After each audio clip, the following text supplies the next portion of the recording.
Dans les ruelles de Médine, une science s'est transmise sans bruit, mais elle résonne encore aujourd'hui. Voici l'histoire de l'imam Malik, l'un des plus grands imams de l'histoire.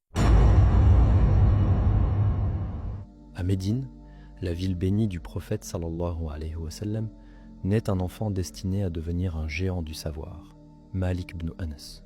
Il grandit dans une famille pieuse, entouré du Coran et des traditions. Dès son plus jeune âge, l'atmosphère de sa maison est imprégnée de respect, de retenue et d'amour pour la science sacrée. Sa mère joue un rôle immense dans son éducation.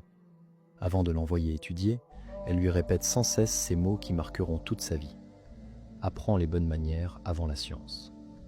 Ces paroles accompagnent Malik tout au long de sa vie. Elles deviennent pour lui une boussole intérieure. Très jeune, il mémorise le Coran avec discipline et respect. Il s'assoit ensuite auprès des plus grands savants de Médine, humble, silencieux, attentif. Beaucoup de ses professeurs ont appris directement des compagnons du prophète sallallahu alayhi wa sallam. Ainsi, le savoir qu'il reçoit est un héritage vivant, transmis de génération en génération. Malik observe, réfléchit et absorbe chaque enseignement avec une grande noblesse. Par vénération, il se parfumait et faisait ses ablutions avant d'enseigner. Pour lui, transmettre la science était un acte d'adoration. Avec le temps, sa réputation grandit.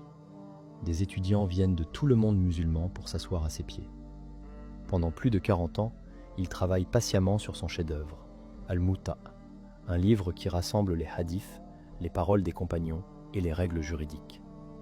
Un jour, le calife souhaite imposer ce livre comme loi unique dans tout le califat. Mais Malik refuse humblement et dit « Les compagnons ont transmis différents héritages. Laisse les gens suivre ce qu'ils ont reçu. » Cette réponse montre sa sagesse et son respect pour la diversité des avis. Il reste ferme devant les dirigeants quand la vérité est en jeu. Il refuse de compromettre la sunna, même sous pression. Malgré son immense savoir, il n'a aucune arrogance. Il aide, écoute, sert et reste un homme parmi les hommes.